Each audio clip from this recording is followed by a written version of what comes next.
probability and possibilities. These two base stone of human development. સંભાવનાઓ અને શક્યતાઓ એ માનવ વિકાસની બે પાયાની શરત છે. પહેલી તો વસ્તુ કે આપણને ખબર પડવી જોઈએ, કે આપણને તાલીમ આપનારને ખબર પડવી જોઈએ કે આપણી અંદર કેટલી તાકાત છે, આપણી કેટલી લાયકાત છે, આપણા કેટલા ગુણ છે, આપણે શું કરી શકીશું અને શું નહીં કરી શકીએ, એ આપણને તો ખબર જ હોવી જોઈએ.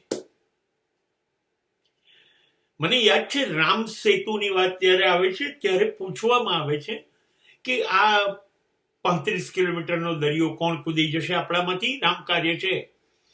અને ત્યારે બધા પોતાની શક્યતાઓ અને કહે છે કે હું તો 15 કિલોમીટર કૂદ્યો હતો, હું 20 કિલોમીટર કૂદ્યો હતો. દરેક જણ પોતાની તાકાત કહે છે.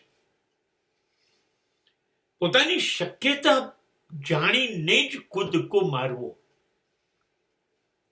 આપણી તાકાત શું છે, બીજાની તાકાત ઉપર નહીં. સફળતા તમારી તાકાત ઉપર છે, તો તમે કરી શકશો કે નહીં એ તમે નક્કી કરો અને પછી કૂદકો મારો. બીમાં શક્યતા છે, સંભાવના છે કે એ વૃક્ષ બનશે, એની પર ડાળીઓ ફૂટશે, પાંદડાઓ આવશે, ફળ આવશે, ફૂલ આવશે. આ બધી સંભાવનાઓ એક નાના બીમાં છે.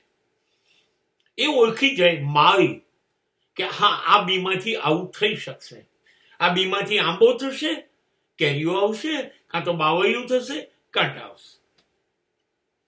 આ છે સંભાવનાનો સિદ્ધાંત અને એ પ્રમાણે એને વિકાસ કરાય. હવે એ ભૂલ ન થવી જોઈએ. સમાજના કે તમારા હિતમાં શું છે? આંબો, કેરીઓ, મીઠાશ. બાવળિયું તમારા હિતમાં નથી, કેમ કે એ સમાજમાં કાંટા લાવશે, દુઃખ લાવશે, પીડા લાવશે. હા, તો તમારી સંભાવના છે કે બાવળિયું સમાજને દુઃખી કરશે તો એને રોકો.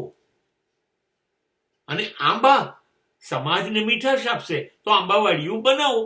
બસ દેશ અને કુટુંબે આ જ કરવાનું છે કે આપણા માણસ પાસે કેટલી તાકાત છે અને એ તાકાત પ્રમાણે જ એને પૂરેપૂરો વિકસવા દેવો.